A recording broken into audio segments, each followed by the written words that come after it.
বিশ্ব নবীকে কি বলে, নবী আমার খবরদার আমায় ঘুরিয়ে দিয়েন না, নবী গো আমাকে শাস্তি পরিহার করান। বিশ্ব নবী বললেন, ও আমার সাহাবারা তোমরা কি করো, প্রস্তুত নাও, ওকে নিয়ে গিয়ে মুসাকে রজম করে দাও। হযরত মাইজ বিন মালিক কি করা হলো, রজম করে দেওয়া হলো, মাঠে নিয়ে গিয়ে রজম করে দেওয়া হলো, মাঠে নিয়ে গিয়ে রজম করে দেওয়া হলো রে। সাহাবার মধ্যে দু ভক্ত দল হয়ে গেল, দুটি দল হলো। দুটি দলের মধ্যে এক দল বলছে এই মায়েজ বিন মালিক হালাক হয়ে গেছে, মায়েজ বিন মালিক বরবাদ হয়ে গেছে।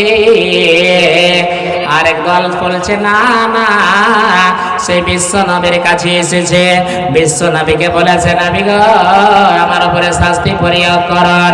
শাস্তি হলো অনুমতি হতে পারে না, সে হালাক হবে না, সে জান্নাতবাসী হতে পারে, সেই জান্নাতে যাবে, সেই জান্নাতে যাবে। একদিন নয়, 2 দিন নয়, 3 দিন নয়, 4 দিনের মাথায় বিশ্ব নবী এলেন।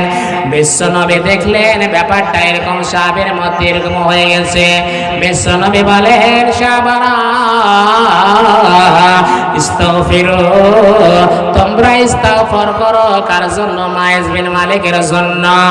মাইজ বিন মালিক কেমন ভাবে তওবা করেছে, এমন ভাবে তওবা করেছে রে, এমন ভাবে তওবা করেছে। আর তওবার কারণে যদি আল্লাহ দিতে চাইতো তাহলে একটা দলকে, একটা গ্রহকে, একটা জামাতকে আল্লাহ রাব্বুল আলামিন ওর কারণে জান্নাতে দিয়ে দিতেন, মাফ করে দিতেন। কি করতেন? মাফ করে দিতেন।